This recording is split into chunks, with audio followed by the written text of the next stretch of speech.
Bueno, es mi turno, yo soy Piedad Bolívar, soy abogada, vamos a tener un enfoque un poco diferente al que hemos visto, pero no por eso menos humano y muy necesario. Yo soy abogada, estoy dedicada al derecho médico sanitario y soy magíster en derechos humanos.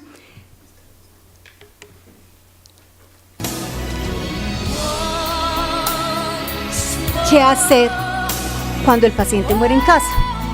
Porque es que en muchos casos también es ese temor de qué vamos a hacer cuando ya se muera, a quién vamos a acudir, que preferimos en las últimas llevar al paciente a una institución hospitalaria para a través de él poder, a través de esta institución poder obtener las soluciones legales cuando ya terminó esa vida.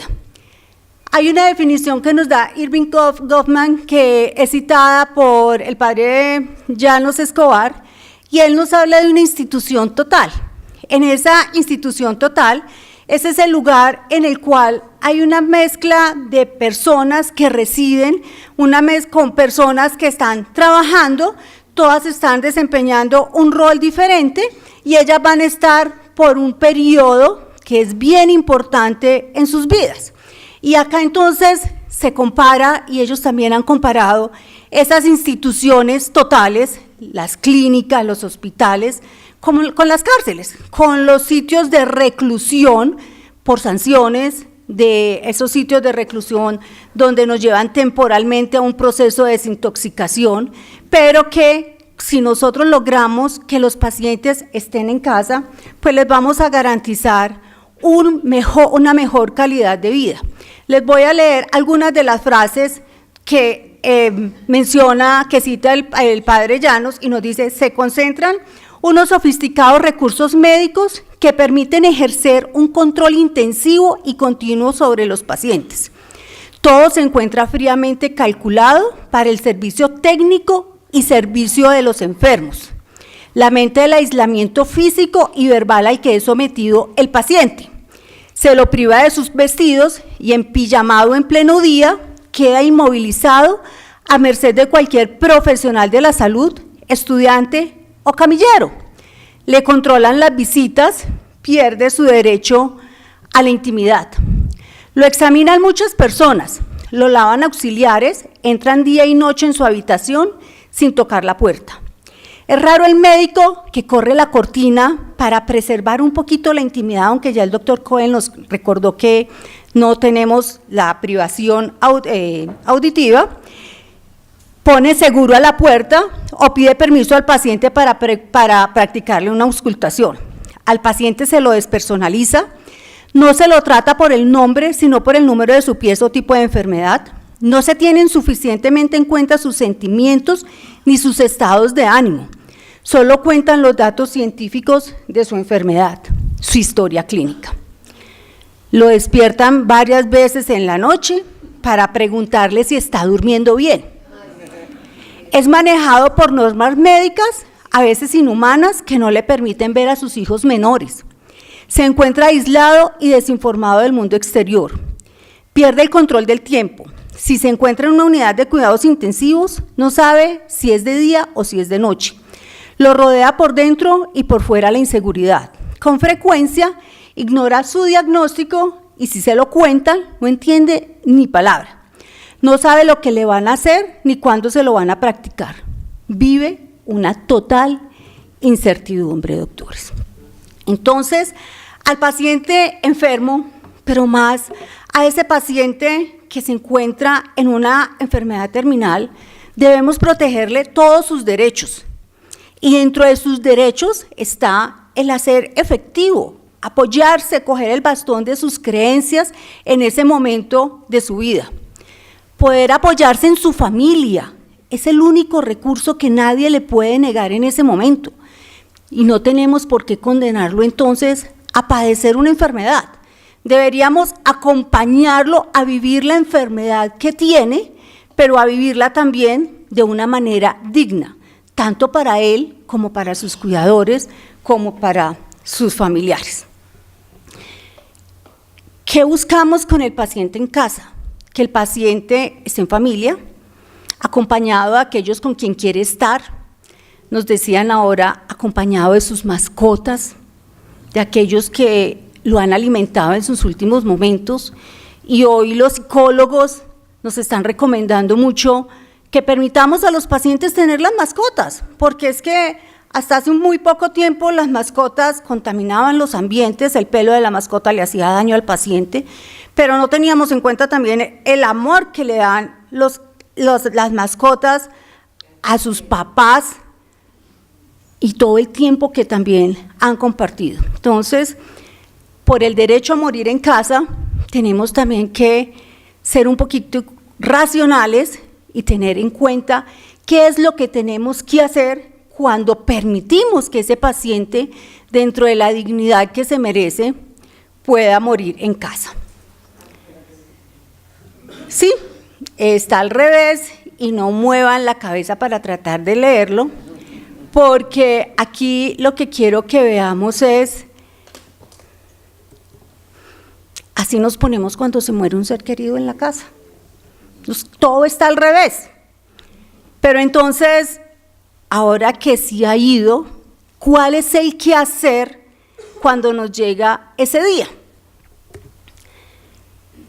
Respeto primero por los derechos de quienes fallecen. Hay quienes nos dicen que pues, si ya falleció, dejó de ser persona, ¿cuáles derechos le vamos a proteger?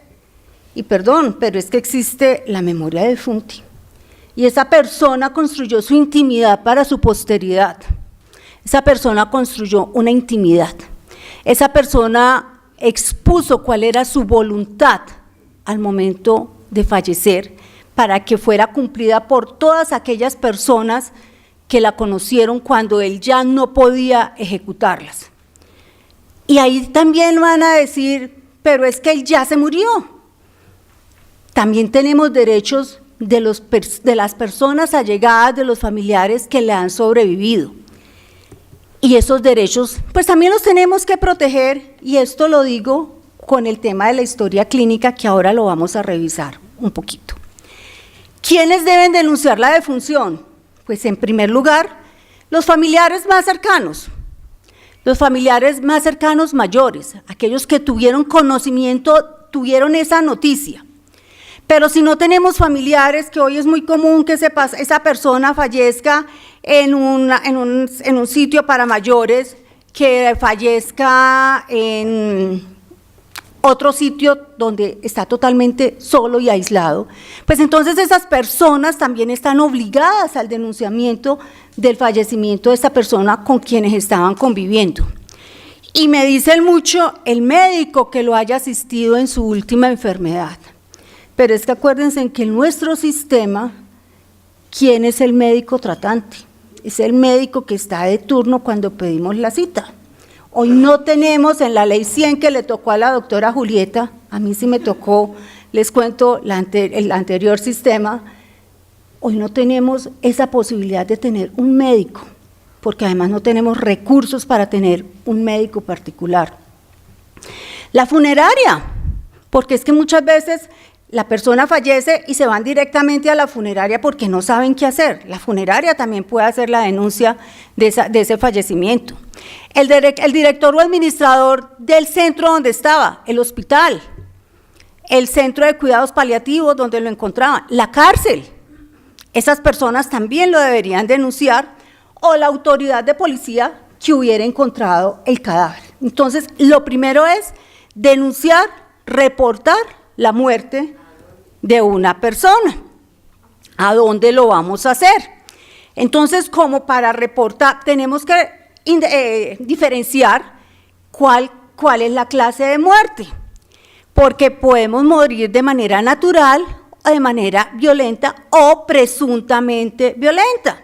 Acá no estamos hablando solamente de ese paciente terminal.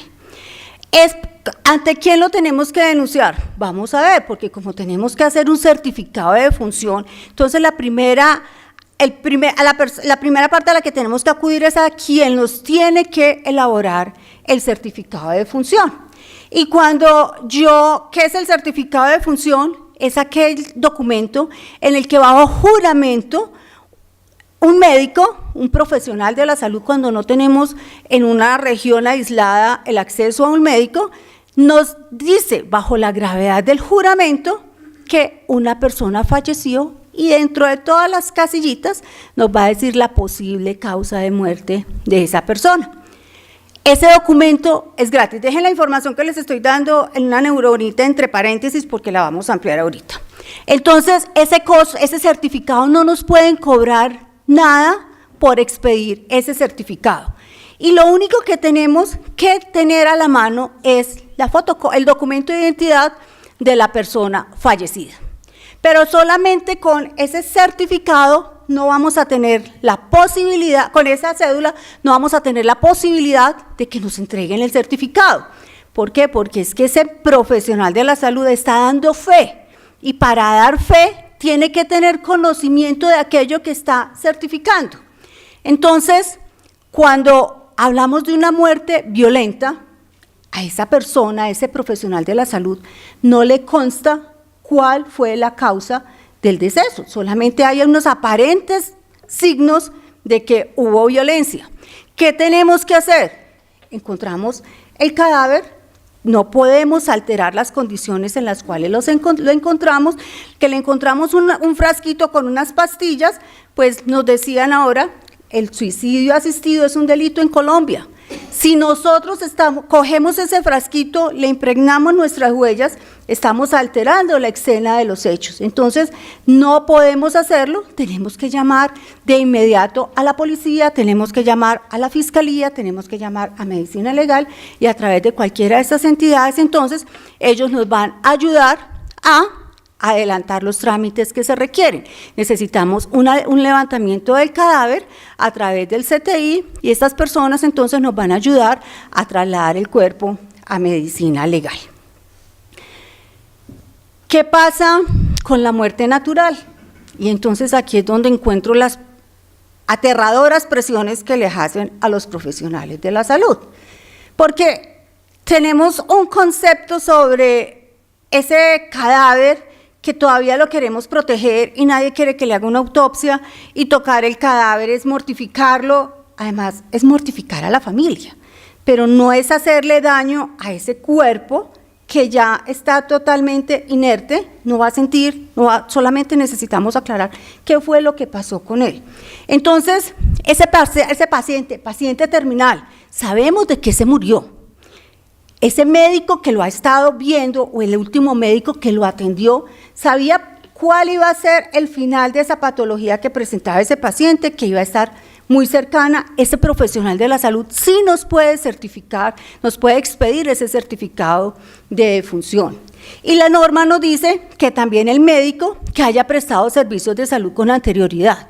Pero entonces ese señor estaba capitando en una IPS y ahí era donde consultaba, allá lo llevaba a su familia. Hace 6 meses no volvió allá.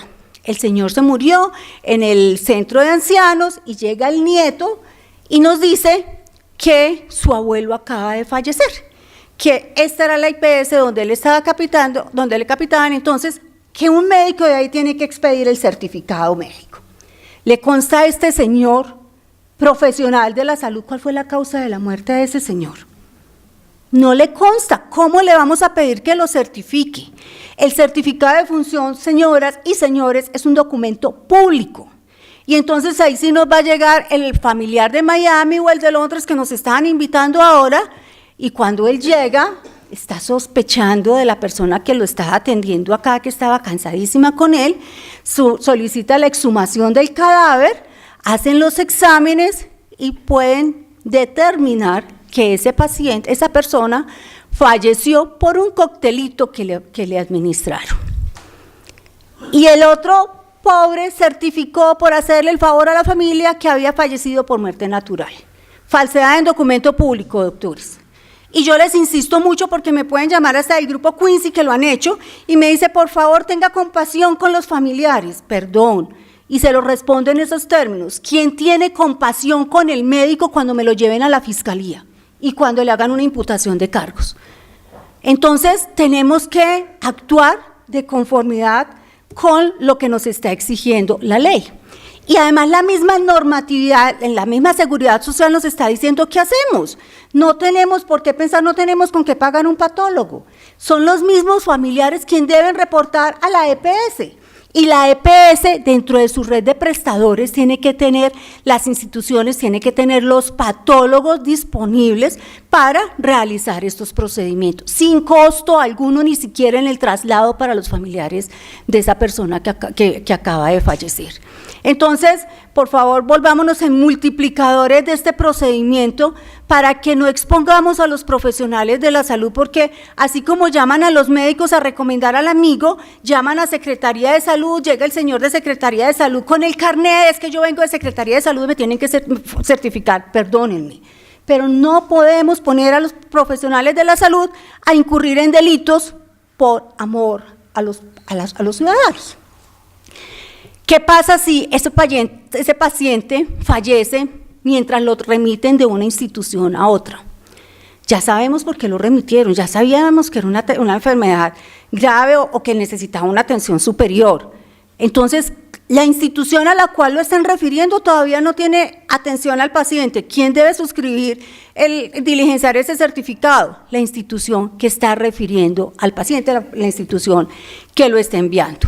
Pero además, en ciudades, en zonas alejadas geográficamente, no existen médicos. Entonces podemos acudir a los enfermeros, puedes acudir a auxiliares de enfermería, personas de la salud, para poder solucionar el problema de quién nos va a expedir el certificado.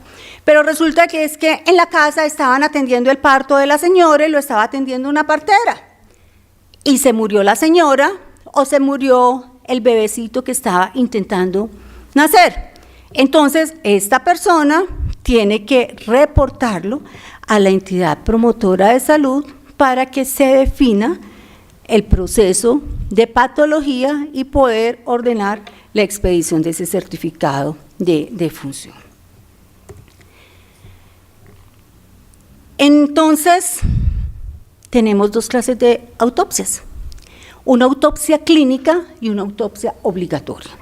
Autopsia clínica, muerte natural, desconocemos la causa, pero el decreto 786 de 1990 nos dice, pero ojo, porque es que hay unas autopsias que son obligatorias y no son las autopsias médico-legales, porque es que a medicina legal solamente van cuando tenemos una sospecha de violencia, cuando es una muerte violenta clara.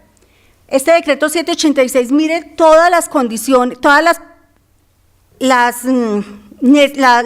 descripción de situaciones en las cuales nos dice hay que hacer una autopsia de manera obligatoria. Muertes ocurridas en personas bajo custodia, realizada u ordenada por autoridad oficial. O sea, todas las personas que fallecen en la cárcel tienen que ir a una autopsia. Personas privadas de la libertad y personas que tengan bajo su cuidado otras personas. Muerte que se sospecha ha sido causada por una enfermedad profesional o por un accidente de trabajo. Entonces, frente a la enfermedad profesional, el médico de salud ocupacional o la junta calificadora es la que nos tiene que dar además el certificado para poder definir la causa de la muerte de esa persona. En el accidente de trabajo necesitamos además adjuntar el reporte del empleador sobre ese accidente de trabajo y todos somos empleadores, no todos somos empresarios, pero sí todos somos empleadores. Tenemos la empleada del servicio doméstico que se nos puede caer en la casa, que se nos puede morir en la casa, que no sabíamos. Entonces, por favor, esto es un accidente de trabajo y sin decirles que también los teníamos que tener afiliados a la Seguridad Social, pues tenemos que en consecuencia hacer ese reporte. Bueno. Sospecha de causa de muerte por utilización de agentes químicos, biológicos, drogas, medicamentos o productos de uso doméstico y similares. Aquí no es el ámbito en este momento de discusión, pero yo pienso que cuando estos pacientes fallecen en el quirófano, pues en todo se han utilizado agentes químicos o biológicos o drogas o medicamentos, y entonces pienso que sería un poco necesario acudir a esta definición que nos trae el decreto 786.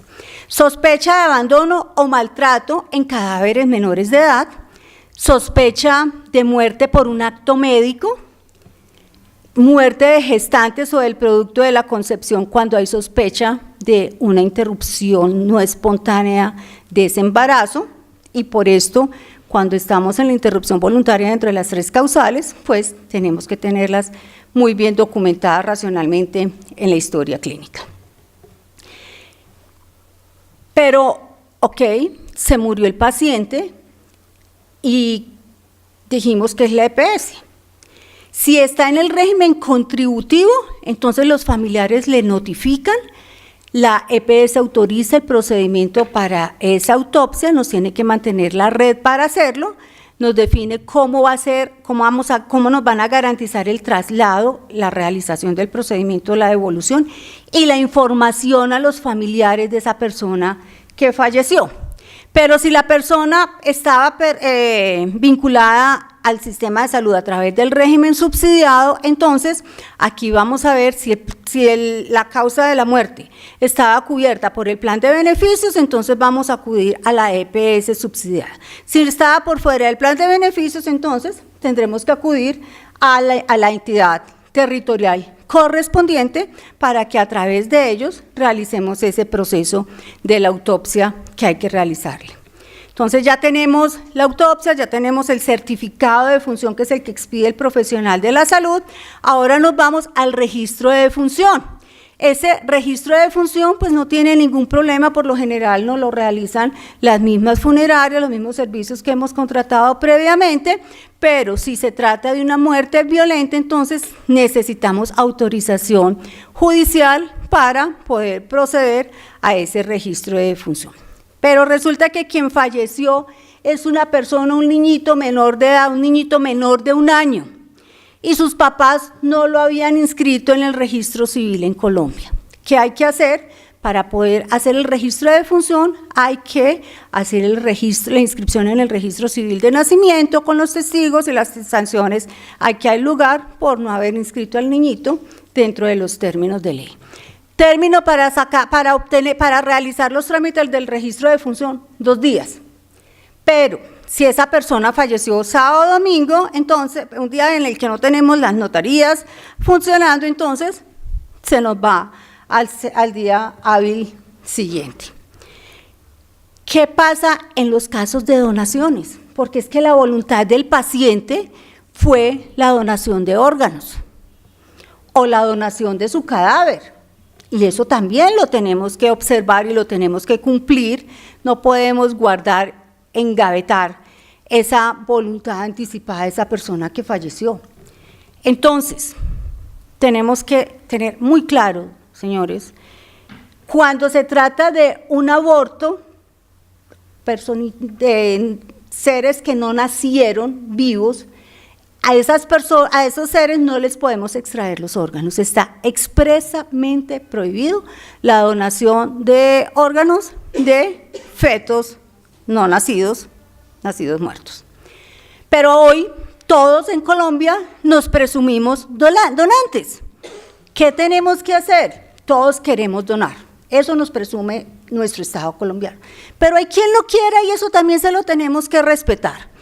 Esa no donación tiene que quedar por escrito. Ese escrito tiene que ser autenticado y ese escrito tiene que estar registrado ante la EPS o ante el Instituto Nacional de Salud y ya el instituto se encargará de la divulgación entre los prestadores para que se abstengan de realizar la extracción de órganos y tejidos a las pacientes fallecidos, a las personas fallecidas que se han opuesto. Pero yo decidí además la donación de mi cadáver a una universidad. Las universidades necesitan nuestros cuerpos cuando fallecemos para investigaciones, para el estudio de las personas que están en formación. Entonces, lo tenemos que dejar también de manera anticipada, un escrito autenticado. Hoy les digo autenticado porque acuérdense que tenemos la normatividad de voluntades anticipadas que ya previamente habíamos cuestionado, que hoy está demandada, pero todavía no hemos tenido ningún pronunciamiento. Y entonces, ¿qué tenemos que tener en cuenta? Que cuando yo tomo una decisión, este tipo de decisiones, mis familiares tienen que conocerla. Esa decisión no puede quedar en el testamento cerrado, doctores. Porque, señores, porque cuando ya vamos a abrir el testamento fue porque ya me inhumaron, ya me cremaron, ya han pasado 20 días que llegó el abogado a abrir el testamento. Entonces, eso es algo que tenemos que notificarlo, que tenemos que informarlo. La donación del cadáver del paciente que no ha realizado ninguna manifestación de voluntad frente a esa persona ya falleció. Los familiares pueden tomar esa decisión entre todos, pero ojo, porque entonces, ¿qué tenemos que hacer los sobrevivientes? ¿O qué tienen que hacer los sobrevivientes nuestros? ¿Cómo vamos a donar ese cadáver? Solicitar la inyección de formol para la protección y el mantenimiento de los tejidos hasta cuando se logre entregar a la universidad a la cual se vaya o al centro de estudios al cual se vaya a entregar, y solicitar a la funeraria que no realice ningún tipo de incisiones para la extracción de vísceras, que es lo que normalmente hacen, porque tenemos que entregar el cadáver tal cual está para el estudio. ¿Cuándo se pueden realizar esas incisiones? Cuando se van a aprovechar los órganos, los tejidos, pero en ese caso se está haciendo la extracción de manera científica, de manera idónea, y no vamos a afectar el cuerpo para el estudio posterior. Lo más importante de todo, señoras y señores, es observar los deseos de quien murió. Ya tenemos el certificado, ya tenemos el registro. ¿Qué vamos a hacer con el cuerpo? Lo que el paciente quiso, lo que nuestro familiar quiso, lo que esa persona decidió, lo que siempre nos rogó que hiciéramos por él después de su fallecimiento. Vamos a observar sus creencias. Entonces, si nos vamos a la India, pues vamos a hacer unas montañas de sándalos según el rango social de la persona que falleció. Pero si también nos vamos a los indígenas, ellos también hacen unos procesos, unos ritos especiales para poder proteger y enviar el alma donde ellos creen que lo tienen que enviar. Pero en el Tíbet, para ellos lo importante es la preservación del alma, a ellos no les importa el cuerpo. Entonces tenemos que tener muy claras cuáles eran las creencias, cuál era la voluntad de esa persona para poderle dar cumplimiento a esos deseos que él nos estaba exigiendo. La voluntad fue cremarlo. Recuerden que las cremaciones tienen que hacerse entre las 36 y las 48 horas siguientes por orden legal. Entonces, no podemos pedir las cenizas para mañana para poder ir a terminar los ritos a los que queremos. Con relación a la cremación, pues entonces necesitamos autorización. Acá también diferenciamos si es muerte violenta, si es muerte natural. Si es una muerte natural, necesitamos solamente la autorización del cónyuge, de los hijos, para poder proceder y que esta persona nos lleve ese certificado, es la fotocopia del documento de identidad de la persona fallecida y el certificado de defunción. Pero si fue una muerte violenta, necesitamos la autorización judicial, la autorización de la autoridad competente para poder proceder a la cremación, porque es posible que con esa cremación estemos impidiendo y estemos obstaculizando investigaciones futuras frente a la causa de la muerte de esa persona. Aquí hay algo que uno dice, y esto para quien me lo dice Piedad, pero son cosas importantes. ¿Qué podemos delegar en los servicios funerarios? Entonces ellos nos hacen el trámite del registro civil de defunción, el traslado del cuerpo, el arreglo de la persona, del cadáver, los avisos, alquiler de la caja fúnebre, el cenizario, salas de velación, los oficios religiosos, obtención de ese certificado de inhumación o de cremación.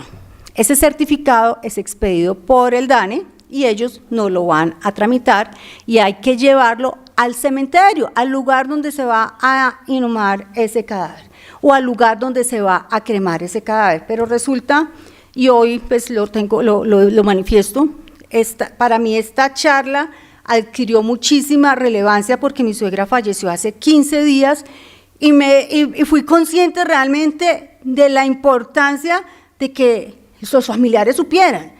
Pues yo soy abogado, uno sabe, pero ellos no lo sabían, y cuando uno les va a decir, miren, no, pero déjanos, no, es importante que todo esto lo sepamos. Entonces, ella falleció en Bogotá, su deseo era que su cuerpo fuera trasladado a Vélez Santander. Aquí hay que hacer otras vuelticas adicionales porque necesitamos una autorización de la autoridad competente del municipio donde lo vamos a llevar. La autorización de la autoridad competente del municipio donde lo vamos a llevar. La certificación del cementerio de que sí, allá se va a llevar ese cuerpo.